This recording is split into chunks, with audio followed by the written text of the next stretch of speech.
Hello everybody, welcome back to the channel. My name is Alan. This is my life in Taiwan, a life that I have been living here in this beautiful country for the past 14 years after initially coming here for 1 year of adventure back in 2008. And as with many foreigners that come here, 1 year turned into 2, into 5, and here I am 14 years later, much older, not much wiser, but definitely with more of an understanding of how life works here compared to that fresh-faced 25-year-old that set foot off the plane all those years ago.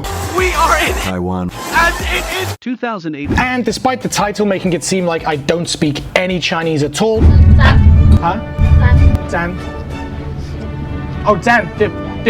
I actually have built up a rather passable level of Chinese that helps me get through day-to-day life. 够辣，非常好吃，真的是我最喜欢的蚵仔煎。对。But of course, there were times when I couldn't speak a word of Chinese. 白配，黑白配，男生女生配，你听得懂听不懂？完全听不懂。And struggled with basic day-to-day tasks. 不好意思，你知道我可以找到粥，粥。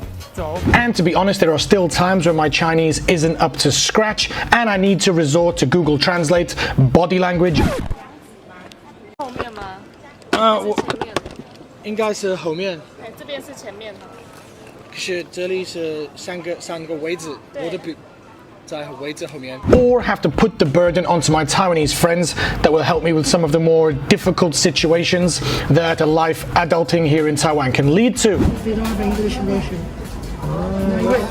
Interesting. Okay, no English version, so luckily I've got my helper with me. But I don't want this video to be all about grading my Chinese level. After all, if you take a look at some of the videos where I speak Chinese, you'll find an equal amount of comments praising me for my amazing Chinese level.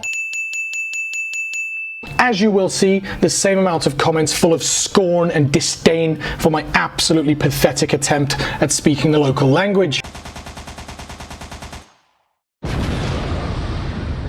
So in this video, I will be talking about how difficult life can be for somebody who doesn't speak Chinese, and also maybe giving you some advice as to how you can deal with the problems you'll face as a non-Chinese speaker. And let's just face facts and accept that the national language of Taiwan is known as Chinese. Many people refer to it as Chinese.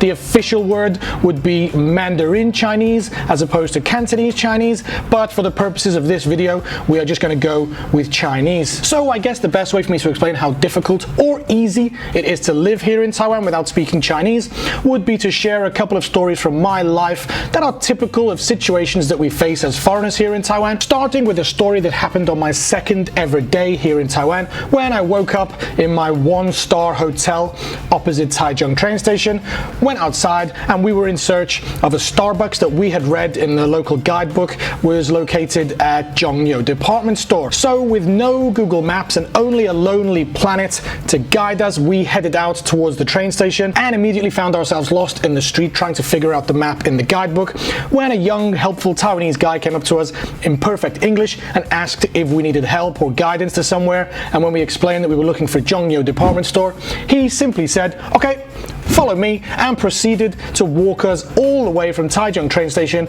to Zhongyou department store. Probably a kilometer, maybe a kilometer and a half, a good 20 or 30 minutes walk. And on the walk, he chatted with us in English, asked us some questions about our life, where we've come from, what we've been doing, and generally just made us feel welcome in his country and not having to worry too much about the language. Now, of course, not every situation or interaction with a Taiwanese person is going to be so smooth and straightforwards, and it's probably more often in the city that you'll find this kind of person as opposed to the countryside, which is where we found ourselves a few days later after having found jobs in Dongshi, Taichung, where English is certainly not as prevalent as it would be in some of the major cities. And I remember one day in our first couple of weeks, we decided that we were going to head out to a local restaurant and try and find some very traditional Chinese style Asian food, fried rice. The most common, popular Chinese, Asian style cuisine is fried rice, especially back home in the West. So we figured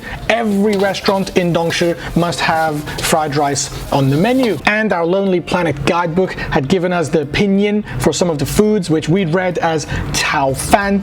No idea of tones, no idea of how to pronounce the different sounds, but we went in search of Tao Fan. We walked into the first restaurant we encountered in the street and asked them for one Tao Fan, something like this. But of course, we'd walked into a dumpling shop or a noodle shop or a buffet style restaurant shop. I think we went to about 5 or 6 restaurants asking for Tao Fan, and we were waved away, told that they didn't have it. And we were dumbfounded to discover that this dish that is sold in every Asian restaurant in our home countries was not available in every restaurant in a country here in Asia, where we thought that's what everybody eats. Stereotypical maybe, but we were naive and expected to find it much easier. And as it turns out, one thing I've learned about Taiwan, especially in the countryside towns, you tend to find that one restaurant will do one food and do it really well. There's the xiaolongbao guy, the dumpling lady, the corn soup guy, and as we later discovered a few days later, there's the fried rice guy, whom once we actually discovered his shop, we actually ate there 2 or 3 times a week for the first year or so of being in Dongshi. So if anybody ever finds themselves in Dongshi next to the bus station, there's a delicious fried rice guy, stands there all day churning out dozens, hundreds and hundreds of fried rices, and it was absolutely delicious. But these couple of stories are quite typical of any country that you go to, whether you're going on holiday or you're going to stay there for a year or 2. You kind of accept that there's going to be language difficulties and can probably make it into some kind of challenge or find it quite culturally stimulating to try and communicate with someone in a different language. But immigrating long-term to Taiwan, as I have done, is not a very common occurrence. And as such, the longer you live in this country or any country without a deeper understanding of the language, then the more you're going to find yourself pushed to the outer edges of society. I know me and Prozzy talked about this at length in my recent video, so I don't want to bang on about the same topics, but it turned out for me that finding Starbucks or fried rice restaurants was actually the least of my problems when it comes to settling down in a country and making a future for yourself. And this is where you're gonna have to need at least a very basic level of Chinese, unless you want to be a constant burden on your Taiwanese friends, if indeed you have any. An example I would have of this is my car would often get towed, maybe once a year, a couple of times a year, from quickly parking on a red line, going into a coffee shop, come outside, and the car is gone. And without the help of my Taiwanese friends, there would be almost nothing I could do. I'd make a call to a coworker, explain the situation, they'd make a call in Chinese, and then tell me where to go, or indeed even take me there, help me do the paperwork, and get my car back. And if I was a 30-something-year-old guy back in England, asking for my coworker's help to get my car back from the impound lot, then I definitely feel people would look down upon me or think I was some kind of useless person that doesn't know how to be an adult. But being a non-Chinese speaking foreigner here in Taiwan, you kind of have to accept or give up any pride or arrogance that you have, because you're always going to be asking for help. And I guess that's something that I personally find very difficult about it. Last year was my first year as a full-time YouTuber, and as such I had to do my own income tax report by myself. Previously my school had done everything for me, and I tried so hard to do it myself. I was actually quite excited about achieving something in Chinese without anybody's help, and even studied a few tax vocabulary words in Chinese that I might need and might help me smooth the process over. Really got myself ready for this challenge, and then I get into the tax office and find that there's a specific desk for foreigners where the guy speaks perfect English, does everything for you, takes your ID, asks you some basic questions in English, and then 15 minutes later your tax return is done and a refund appears in your bank account a few months later. Incredibly easy considering how difficult taxes can be for some people. So I guess what I'm trying to say, that in some regards life in Taiwan without Chinese is incredibly easy. easy. Whether that's because Taiwanese coworkers and friends are so willing to give you their time and help you and make life easy for you, or in situations like I found in the tax office, the government have got a system in place to help you because they understand that some things can be more difficult when you don't speak Chinese. The difficult part is giving up your privacy or your independence maybe. Most of my Taiwanese friends and coworkers, they know my income, my bank account, how much money I have in the bank, my mother's maiden name, all things that if I were to be a more independent adult or be living in my own country would be private to me and nobody would have any idea about. It's almost like being a teenager when you learn how to do adult things. You have to kind of learn how to do them again in Chinese, or just accept that somebody else is going to be involved in helping you, taking away your independence as an adult. It plays on my mind a little bit, but some people don't care and they will easily forego that independence in order to make life as easy as possible. One more final point I want to touch upon is the relationship issue. Yes, it wouldn't be a Life in Taiwan video without a little bit of oversharing, but I think it's something quite important that has affected my life in Taiwan a lot, and is where quite a few difficulties have arisen in my life, and that's from having a Taiwanese girlfriend or Taiwanese partner and going through relationship difficulties in a second language. Whether it's me trying to speak Chinese or my partner trying to speak English, there's always going to be some sticking points where the language breaks down and somebody gets misunderstood. Anybody who's in any kind of relationship, even two first language speakers, can understand that there's always going to be some kind of misunderstandings, but these misunderstandings are amplified when a second language creates another barrier between the couple. I've had a couple of really difficult situations where I'm in an argument or a discussion with ex-girlfriends whose English is probably 95% perfect or fluent, but somewhere along the line something gets misunderstood, a meaning is misinterpreted, and we either have to accept to abandon